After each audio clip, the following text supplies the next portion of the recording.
안녕하십니까. 뮤주얼 코주얼의 홍성구 기자입니다. 혹시 지난번 방송 못 보신 분이 계시면 일부 꼭 챙겨보시기 바랍니다. 저희가 부동산 투자의 수익성이 얼마나 되는지를 가늠해보는 단순 비교법, 단순 계산법 지표로 ROI와 캡레이 두 가지를 소개를 해드리기로 했는데요. 지난 시간에 ROI에 대한 설명을 저희가 해드렸고요. 오늘 이 시간에는 캡레이에 대해서 이야기를 해드리려고 합니다. 오늘 스튜디오에는 변함없이 김효지 대표님 나와 계십니다. 안녕하십니까. 안녕하세요. 네. 네. 지난번에 ROI 설명을 저희가 잘 들었어요. 네. 이제 캡레이에 대해서도 이제 오늘 설명을 들을 텐데, 자, 캡레이 어떤 건가요?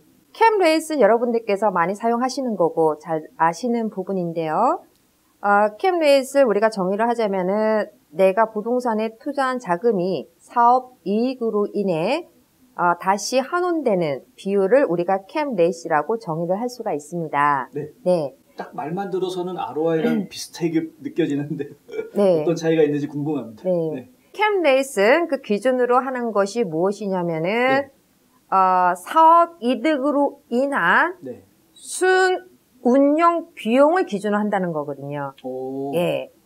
그리고 거기에 부동산의 자산 가치에 대한 비율을 우리가 캡레이시라고 표현을 합니다. 네. 네. 자, 그래서 우리가 그 ROI에서는 네. 투자 금액 대비 순이익금에 관한 비율을 말씀을 드린 거고, 예, 예. 여기서는 말씀드리는 게 항상 중요한 부분이 NOI, Net Operating Income, 순운영 소득이라고 우리가 표현을 해요. 네, 네, 네. 자, 그러면은 그게 어떤 관계가 있는지 먼저 그 공식을 풀어드린다면은요. 네네. 항상 그 캡레이스를 우리가 얘기를 할 때는 먼저 시작되는 부분이 뭐냐면은 Potential Gross Annual Income을 기준으로 하죠. 네. 총 연간 소득을 기준으로 합니다. 네. 그러면은 예를 들어서 뭐 다세대 주택이 있어요. 네. 뭐 유닛이 4개가 붙어 있는 뭐 네. 다세대 주택 또는 아파트 네. 뭐 여러 가지가 있겠죠. 그러면 거기에서 들어오는 소득원은 대부분이 뭐예요? 임대료죠. 임대료죠. 네. 네. 거기에 발생되는 또 부수 소득이 있겠죠. 그러면 모든 소득을 다 합친 거 그것이 이제 총 소득이 되는 거고요. 네. 거기에서 우리가 이제 그 마이너스 할 수 있는 것은 뭐냐면은 vacancy rate 공실률 네. 네. 그리고 거기에 관한 그 로스 부분. 아. 네, 콜렉션 로스라고 얘기를 뭐가 해요. 망가져가지고 수리하는 그런 거 얘기하시는 거죠? 예, 그러니까는 영업에서 손실 부분. 예, 그런 부분을 우리가 네.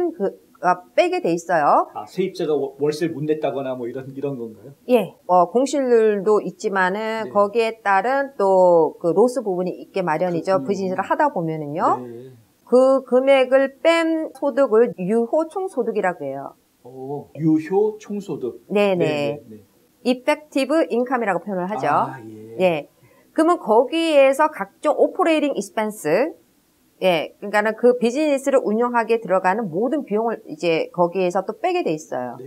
네. 그러면은 이제 그런 비용들은 예를 들어서 뭐 재산세도 되고, 인슈런스도 되고, 매니지먼트 비가 될 수도 있고, 수리비, 관리비, 뭐, 네네. 어떤 경우에는 거기에 대한 수도비가 포함이 되어 있으면은 뭐 수도세라든지, 또는 뭐 회계사 비용, 네. 뭐 또는 변호사가 임박받을 변호사비 각종 비용을 다 빼게 돼 있어요. 그렇죠. 그러면 나오는 총 net income, 그러니까 네. NOI라고 그러죠. Net Operating Income. 네. 예. 그거를 기준으로 해서 우리가 그 가치를 비율로 한 경우, 그것이 캡레이시라고 그러는데, 예를 들어서 결론적으로는 net operating income이 네. 순영업 소득이죠. 네. 그것이 예를 들어서 그 한 달에 다 뺄 거 빼고 나오는 소득이 네. 저희가 샘플로 설명하기 쉽게 1년에 4530달러의 NOI다 라고 네. 가정을 해보죠. 예를 들어서. 예. 그리고 우리가 그 유닛이 3개 있는 네. 다세대 주택이라고 가정을 해요. 아, 예. 예. 그러면은 net operating income NOI가 4530달러에서 지금 현재 그러한 임대용 부동산이 지금 마켓에 나온 가격이 675,500달러로 나왔다고 우리가 계산을 해봐요. 아, 예. 세 개의 유닛이 있는 다세대 주택이 있는 예. 네. 그러면은 NOI에서 우리가 그 프로퍼티 밸류를 나누면은 그게 캠 레이시 된다는 거잖아요.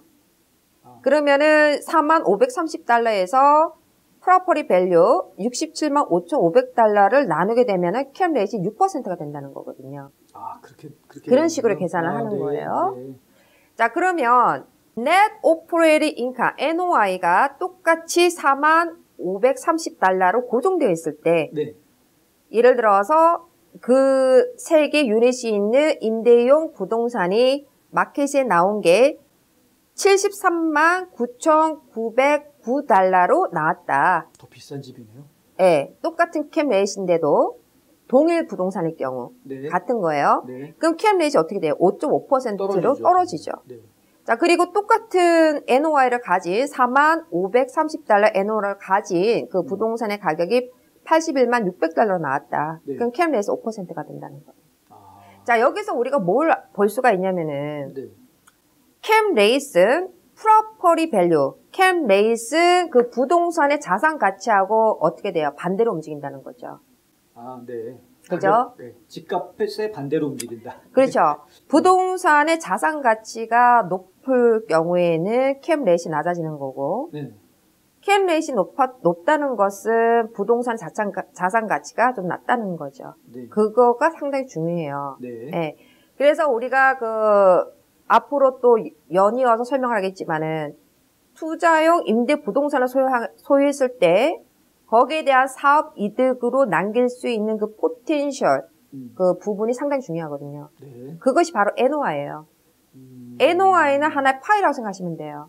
그래서 NOI가 중요한 거거든요. 그 부동산의 자산 가치는 결론적으로는 NOI, Net Operating Income 나누기 캠 레이시 되는 거고 캠 레이스 NOI, Net Operating Income 나누기 프로퍼티 밸류가 되는 거예요.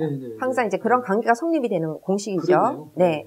자, 그러면 우리가 그 캠 레이스는 투자자가 투자 자금 대비해서 사업 이득으로 환원되는 그 자본을 계산하는 지표라고 말씀을 드렸잖아요. 네.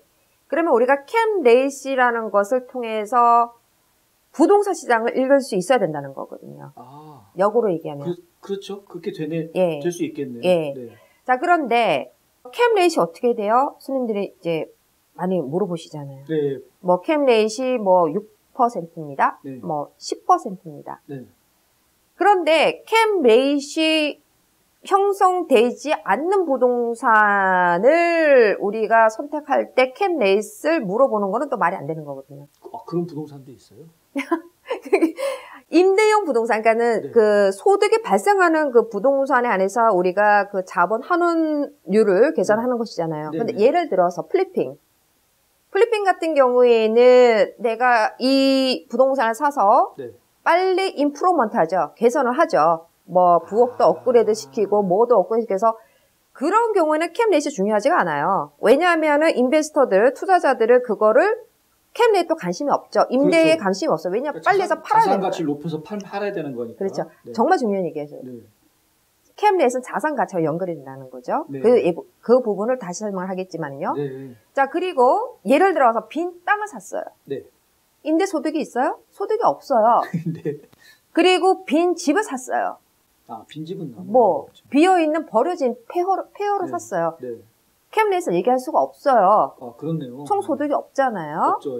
자, 그리고 예를 들어서 휴가를 위한 일시적인 임대 뭐 주택, 뭐 에어비앤비라든지 또는 뭐 그 템포러리로 그냥 이용하는 경우, 타임쉐어 같은 거. 그런 것도 우리가 캠 레이스에 적용하지는 않죠. 왜냐하면 그 꾸준한 인컴으로 볼 수가 없기 때문에 사실 의미가 없는 거거든요. 자, 그럼 여기에서 벌써 시청자분들께서 답을 얻으셨을 거예요. 캠 레이스, 임대 소득이 있는 임대 부동산을 소유했을 경우에 발생되는 자본 환원율이라는 것을 아셨을 거라는 거죠. 그렇죠. 그러면은 보통 우리가 볼 수 있는 부동산의 종류가 뭐가 있겠어요? 다세대 주택. 그죠? 그 다음에 뭐, 일반 고정주택이라도 임대를 위한 주택. 그리고 아파트. 오피스 빌딩. 그리고 호텔. 뭐, 리테일 스토어. 인컴이 창출되는 거잖아요. 그런 경우에는 우리가 캠레이스를 얘기를 할 수는 있죠. 그래서 이 부분은 그냥 한 번 더 짚고 넘어가는 거고요. 네. 미국 조지아주 김효지 부동산을 유튜브에서 만나보세요. 직접 방문하기 전에도 집안 곳곳을 살펴볼 수 있습니다. 영상으로 먼저 만나는 김효지 부동산의 하우스 투어. 부동산의 기초부터 투자까지 미국 조지아주 부동산 강의. 코로나19 사태와 관련한 부동산 시장 정보를 정리해드립니다. 유튜브 검색창에 김효지 부동산을 검색해보세요. 자, 그러면 우리가 일반적으로 캠레이시 좋다. 네. 그 기준은 뭐라고 생각하시죠? 그거는 투자 수익이 그만 수익률이 좋은 거. 네. 네. 그렇죠. 그런데 예를 들어서 그러면 캠레이시 어떤 그 비율을 가질 때 좋은 것이냐? 통계상으로는 굉장히 그게 광범위하고 주관적일 수가 있다는 거거든요. 네.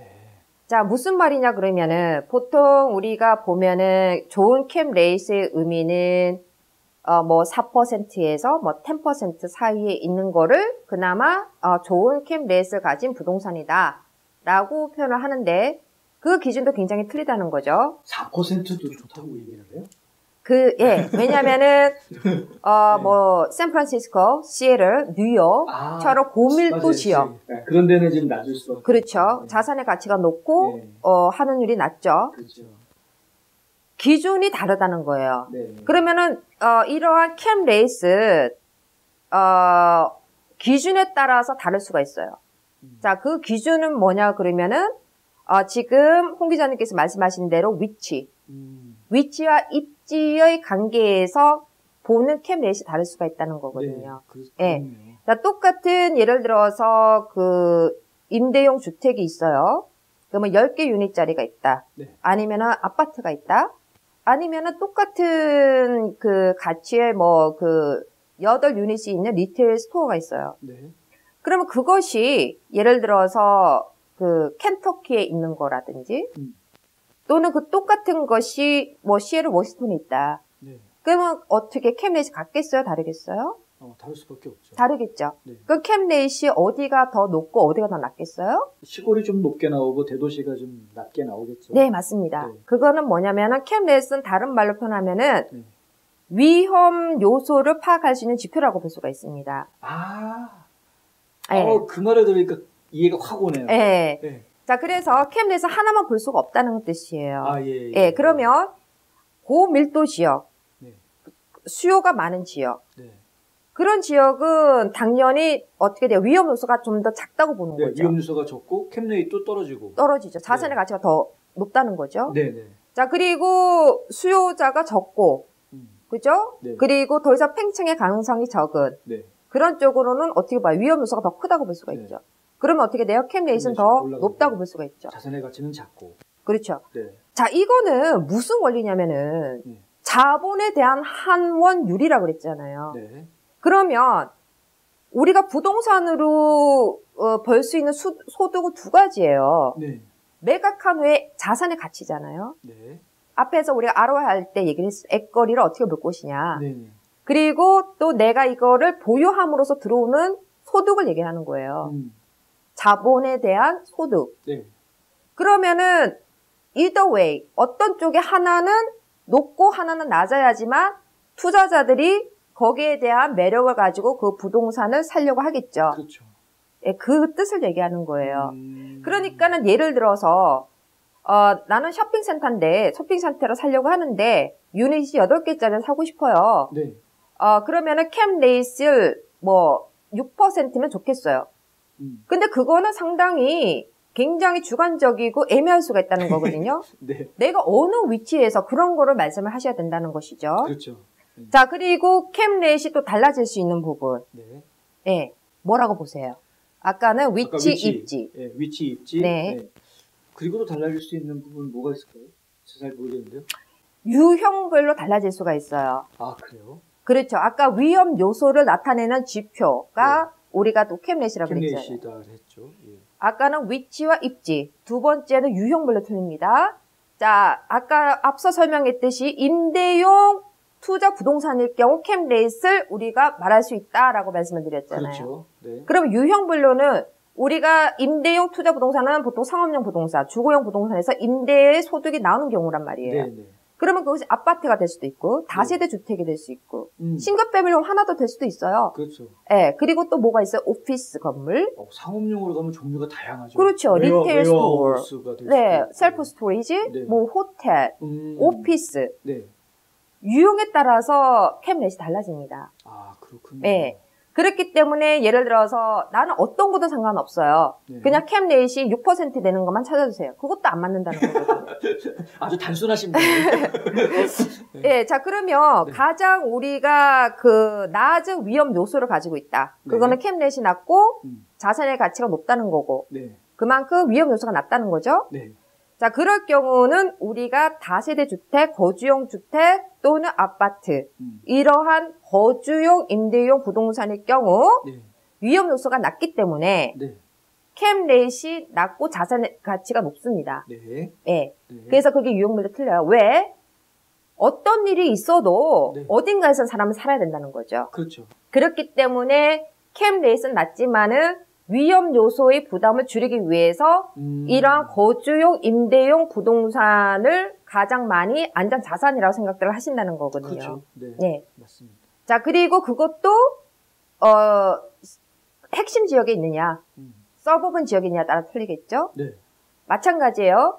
그 다음에 리테일 스토어. 리테일 스토어도 핵심 지역에 있느냐, 서버번 지역에 있느냐 틀리겠죠? 등급이. 네. 그리고 또 오피스도 마찬가지예요. 셀프 스토리도 마찬가지죠. 네. 그래서 유형별로 봤었을 때 캡넷을 비교를 해보니 네.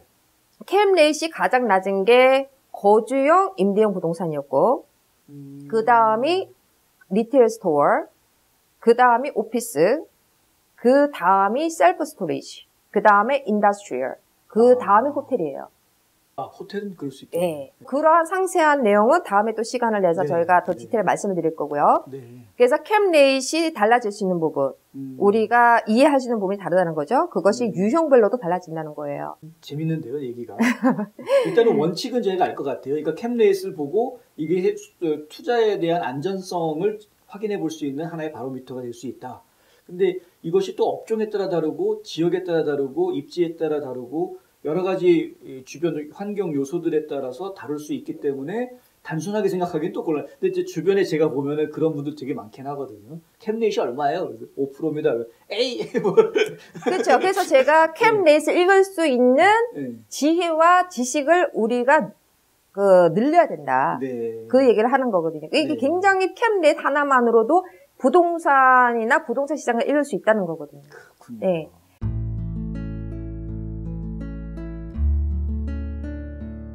안녕하세요. 이상회계법인의 이상엽입니다. 30년 동안 아틀란타 한인사회에 봉사한 역사와 경험을 바탕으로 여러분들의 세무 회계 관리와 재정 은퇴 계획을 상담해드리고 있습니다. 부자 되세요.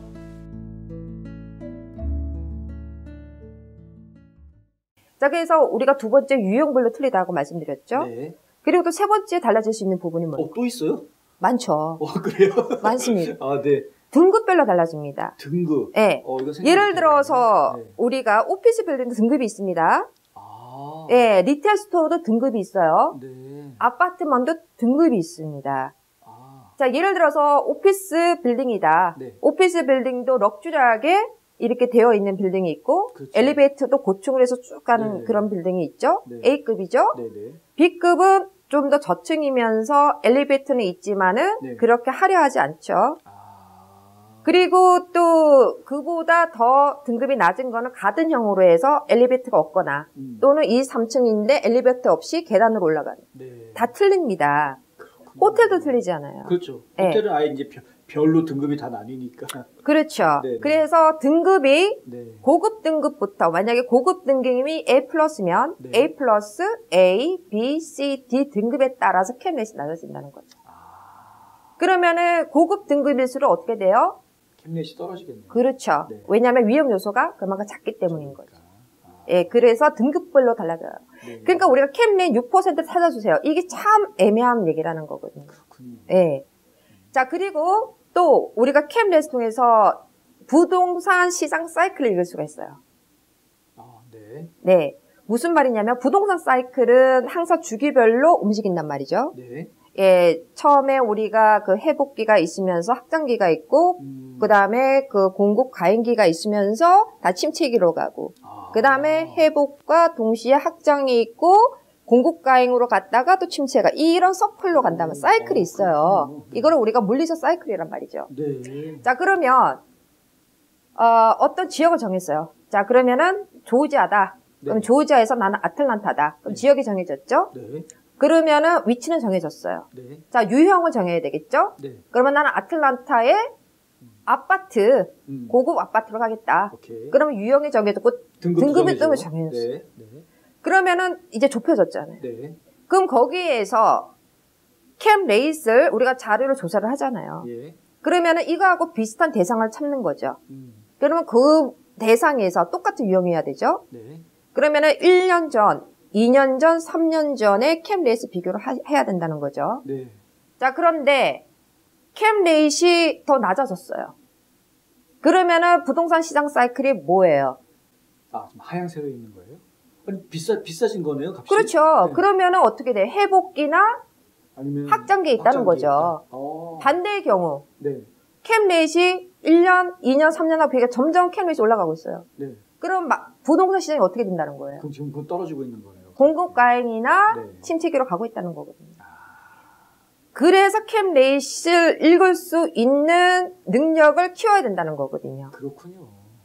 자, 그리고 캠 레이트이 참 재밌어요. 네. 왜냐면은 이것이 자산의 가치랑 연결이 되는 부분이고. 네. 자, 그리고 위험 요소. 그러면은 거기에 모든 게 또 달려있는 게 뭐냐? NOI거든요. 네, NY. 예, 그 부분 또 제가 따로, 또 길어요. 네. 그래서 캠 레이트 그만큼 중요하다는 거거든요. 사실 NOI 같은 경우에는 나중에 얘기해 주시겠지만은 은행에서 많이 쓰는 단어예요. 네. 그러니까 이제 이게 NOI는 우리가 머리를 잘 쓰면은 이 줄일 수도 있고 잘못하면 막 늘어날 수도 있고 그렇죠. 예, 조정이 가능하기 때문에 그렇죠. 예. 그래서 그런 캠 레이트 읽을 수 있는 능력을 키워라. 네. 저는 그렇게 말씀을 드리고 싶고. 네. 그래서 우리가 주거용 부동산, 상업용 부동산 굉장히 광범위해요. 네. 그러면 상업용 부동산에서도 그죠? 단독 건물이 있고 또는 이렇게 임대 소득을 발생한 이제 투자 부동산이 있겠죠. 네. 그럴 경우에 어떤 식으로 이 내가 투자한 자금에 대한 가장 큰 환원율을 계산하는 방법. 네. 거기에 좁혀지면은 내 투자 금액에 대비 나의 수익률을 계산하는 방법. 네. 이런 것들이 다 연동이 된다는 거거든요. 그렇군요. 자, 캠 레이스 사실 또 중요한 게 뭐냐면은 네. 감정 평가를 할 때 상당히 중요합니다. 오, 예. 그렇겠네요. 상업용 감정 인컴을 창출할 수 있는 네. 그죠? 임대용 소득이 있는 상업용 부동산의 감정 평가를 할 때는 캠 레이스 굉장히 중요해요. 그렇기 때문에 저희가 저번에도 방송을 한번 한 적이 있었어요. 밸류 측정에 있어서 네. 세일즈 어프로치가 있고 코스트 어프로치가 있고 인컴 어프로치가 있습니다. 네. 네. 그래서 임대용 부동산을 소유한 투자 부동산에서 감정 평가를 함에 있어서 핵심 요소가 캠 레이트라는 것도 얘기를 했고, 네. 그죠? 투자 분석에 있어서 또 핵심 그 요소가 또 캠 레이트고, 네. 또 캠 레이트가 부동산의 자산 가치를 많이 컨트롤할 수 있는 부분이 NOI다. 네. Net Operating Income이다. 이렇게 우리가 연관관계를 지어서 설명할 수가 있다는 거거든요. 그렇군요. 네. 이 외에도 네. 우리가 부동산을 분석하는 방법에는요, 네. Return on Investment, 아까 ROI 설명을 했죠. ROI, 예. 예. 그리고 뭐 Return on Equity도 있고 여러 가지가 많습니다. 자, 그랬을 때 이것도 임대용 부동산에 관한 투자 분석법이라면 네. 또 개발을 할 때, 네. 그죠? 디벨로핑을 할 때는 또 다른 방법으로 투자 분석 지표를 삼을 수가 있다는 거거든요. 네. 그러니까는 이러한 지표는 굉장히 많은 것 중에서 네. 우리가 기본적으로 알아야 되는 그 두 가지 투자 기법, ROI와 캠 레이스, 네. 우리가 기준으로 두고 부동산 투자에 대해서 논할 수는 있어야 된다는 거거든요. 그렇군요. 네.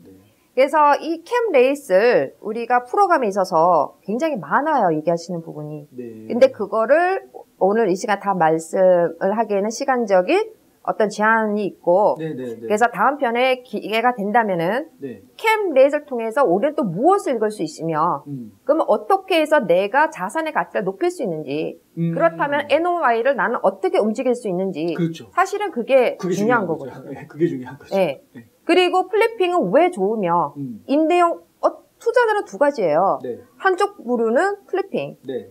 한쪽 부류는 임대소득이에요. 네. 아까도 말씀드렸지만은 캠 레이스 위험 요소를 판단할 수 있는 지표가 될 수도 있다고 말씀드렸었잖아요. 네. 이것이 다 연결되어 있어요. 그래서 오늘은 그 투자 분석 지표 중에서 ROI와 캠 레이스에 대해서 간단히 요약을 해봤고요. 네. 다소 지루할 수 있는 부분이긴 하나 사실은 부동산 투자에 있어서 투자자로서는 이 두 가지 정도는 알고는 계셔야 되기 때문에 네. 오늘 잠깐 설명을 해드렸습니다. 네. 하나도 지루하지 않았습니다. 특히 이 캠넷 얘기는 정말 재밌네요. 그 숫자 하나만 가지고 놓고 이야기해도 여러 가지 요소들을 거기서 끄집어내서 이야기할 수 있는 부분이 있으니까 훨씬 더 좀 재밌는 것 같아요. 네. ROI보다는 캠넷이 더 재밌는 것 네. 같아요. 잘 알겠습니다. 자, 저희 김효지 대표님과 함께 투자 부동산의 수익률에 대해서 이야기하는 ROI 그리고 캡 레이스에 대해서 제가 1부, 2부로 나누어서 좀 자세히 설명을 드렸는데 이해가 잘 되셨는지 모르겠습니다. 더 중요한 것은 사실은 이 캡 레이트과 NOI 그리고 자산 이 관계를 이용을 해서 어떻게 하면은 자산의 가치를 더 높이고 캡 레이트를 보존할 수 있는가 이런 아이디어들을 더 낼 수 있게끔까지 한 단계 더 저희 나가면 더 좋을 텐데 이 이야기는 다음에 혹시 기회를 더 만들어서 전해드리도록 하겠습니다. 오늘 아주 좋은 이야기 해주신 김 대표님 다시 한번 감사드립니다. 감사합니다.